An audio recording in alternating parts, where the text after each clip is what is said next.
Bismillahirrahmanirrahim. Assalamualaikum warahmatullahi wabarakatuh.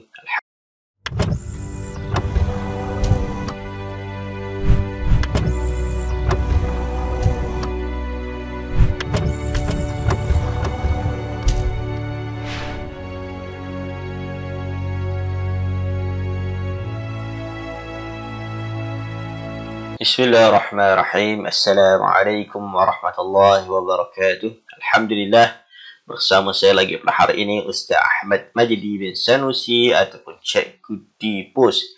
Pada hari ini kita akan ulang kaji tajuk solat yang sempurna. Solat yang sempurna ini berada dalam pendidikan Islam tahun 3 bidang ibadah. Buku teks, adik-adik boleh rujuk buku teks muka surat 88 dan 89.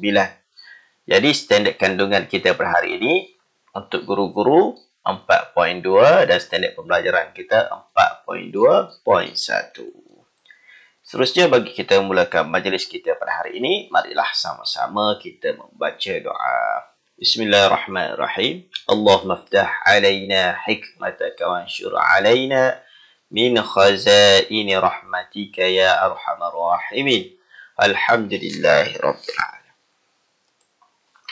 Seterusnya kita tengok objektif pembelajaran kita pada hari ini. Objektif kita pada hari ini, dia harap murid dapat satu jari ini menerangkan 6 perkara daripada yang membatalkan solat dengan betul. 6 perkara yang membatalkan solat. Hari ini kita fokus semua tentang benda yang membatalkan solat. Jadi, kita tengok dulu gambar yang pertama ini. Ustaz bawa kereta dia rosak.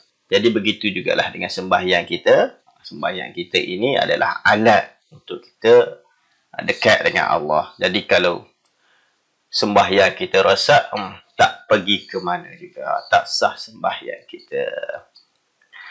Okey, kita tengok perkara yang membatalkan solat. Yang pertama, berkata-kata dengan sengaja. Tak sah, batal sembahyang kita. Kita elok duduk sembahyang. Tiba-tiba kawan datang rumah. Assalamualaikum. Jadi kita pun jawab, Waalaikumsalam. Tunggu jap. Nak sembahyang. Jadi batal lah sembahyang kita. Tapi kalau macam mana kita sembahyang, tiba-tiba ibu kita datang. Ibu kita datang, ketuk pintu, buat apa tu, kita tengah sembahyang. Jadi cara dia, kita bacalah kuat-kuat. Allahu Akbar. Jadi ibu kita dengar, maksudnya tahulah kita tengah sembahyang. Kawan kita datang kat rumah, kita sebut, kita baca Fatihah kuat sekejap. Masa tengah berdiri lah. Jadi itu kita nak sebut kat kawan kita itu kita tengah sembahyang. Makan atau minum. Yang ni membatalkan solat. Ni siap makan aiskrim lagi. Ada ke orang makan aiskrim masa sembahyang? Maksud macam gula-gula ke, ada saki-baki dalam mulut kita ke? Masa kita sembahyang, kita pergi makan, kita telan. Tak sah, batal lah sembahyang kita. Seterusnya, yang ketiga, meninggalkan rukun. Yang ni contohnya, sepatut dia rokok, terus dia sujud. Tertinggal satu rukun, rokok itu. Jadi batal lah sembahyang dia. Yang keempat, terbuka aurat. Yang ni gambar yang Ustaz ambil ni, orang lelaki kena berhati-hati ni. Kalau baju dia singkat, masa rokok pun nampak aurat dia di belakang ni. Masa sujud pun nampak aurat di sini. Jadi batal sembahyang kita tanpa kita sedar. Jadi berhati-hati. Kalau boleh, biasakan pakai baju yang labuh sedikit. Barulah kita selamat daripada terbuka aurat di sini.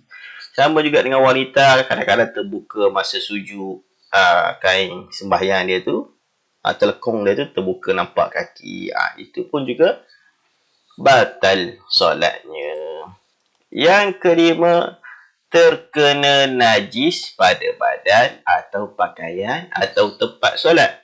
Tengah-tengah sembahyang, contoh yang sini. Kat tangan dia ada tai cicak. Jadi tak sah, batal lah sembahyang dia. Tiba-tiba dekat sini rupanya sejadah dia ni kucing kencing. Elok dia sujud bau air kencing kucing. Jadi batal lah sembahyang dia. Kena sembahyang balik. Ketawa sehingga keluar suara. Ni perkara yang batalkan solat yang keenam. Ketawa masa sembahyang, tengok, dengar cerita ke adik pasang TV, tiba-tiba kita ketawa. Ataupun kita tengok benda yang lawak depan kita, kucing jatuh ke apa ke, jadi kita ketawa, ha. Terus batal sembahyang kita. Yang ketujuh, hilang ingatan kerana gila ataupun pitam. Tu hilang. Jadi batal lah sembahyang kita. Jadi yang ke-8, berpaling dada dari arah kiblat. Arah kiblat ke sini contohnya.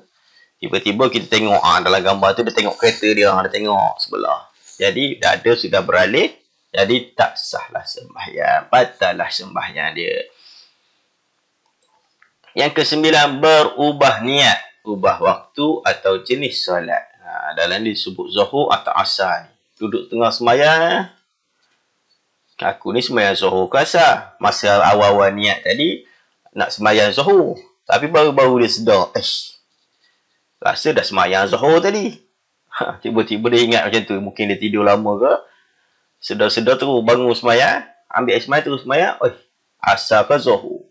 Asar kot. Boleh macam tu. Tadi dah ada niat zuhur. Jadi tak sah sembahyang dia, berubah niat. Seterusnya kita tengok yang ke-10, berhadas. Berhadas kecil atau besar.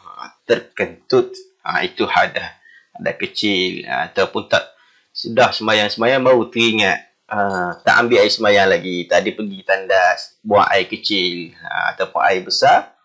Baru teringat, maka batal lah sembahyang dia. Tak sah. Bukan batal dah, tak sah langsung. Daripada awal kita sah. Ataupun kita tengah sembahyang, tiba-tiba kita terkentut, maka batal lah sembahyang. Terus keluar, pergi ambil wuduk lain. Itu yang ke-10. Dan yang terakhir, murtad. Murtad ni keluar daripada Islam. Masa sembahyang itu, tiba-tiba waliyazubillah, dia rasa dia tak nak Islam lah. Itu murtad. Murtad itu pun membatalkan solat. Waliyazubillah saya sebut. Murtad itu maksudnya keluar daripada Islam. Dan ni dia tak boleh bergurau. Saya saja sebut pun tak boleh, adik-adik kena hati-hati. Jangan bergurau tentang agama ini. Seterusnya, sebelum Ustaz lupa, ada satu lagi.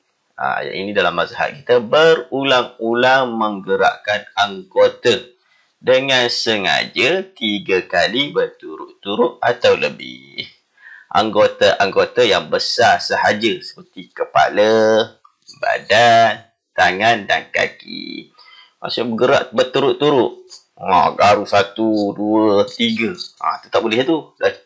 Berturut-turut. Ataupun kalau kita nak garu juga, dah gatal sangat kepala kita, pegang, gerakkan jari je. Satu. Yang ni tak apa. Sebab anggota kecil saja.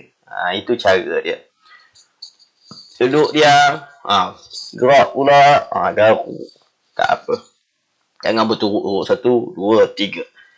Atau dalam sembahyang, contoh, kalau kita sembahyang Jumaat, imam depan ni, kita duduk sini, orang tarik kita kena turun. Jangan sampai 3 kali berturut-turut. Berjalan 1 kaki. 1, 2. Tak boleh. 1, 2, 3 terus macam tu. Gitu. Itu dalam bab lain. Macam mana kita nak turun ke belakang. Ataupun kita nak gerak kiri ke kanan. Untuk betul rapatkan saf. Itu pun tak boleh gerak. Tengok saf orang sebelah kita dah terkentut, dia pun keluar. Jadi kita nak rapatkan saf. Ataupun kita dengan orang belakang ni, kita nak naik ke saf depan. Masa sembahyang boleh berjalan. Tapi tak boleh 3 kali berturut-turut langkah kita itu. Okey. Itu perkara-perkara yang membatalkan solat. Hari ini kita belajar ada 11. Tambah dengan yang ni 1, 12. Bergerak berturut-turut. Jadi sekadar itulah perkongsian Ustaz pada hari ini. Ingat pesan Ustaz selalu, jadikan Al-Quran sebagai bacaan harian kita. Wabillahi taufiq wal hidayah. Wassalamualaikum warahmatullahi wabarakatuh. Semoga bertemu lagi.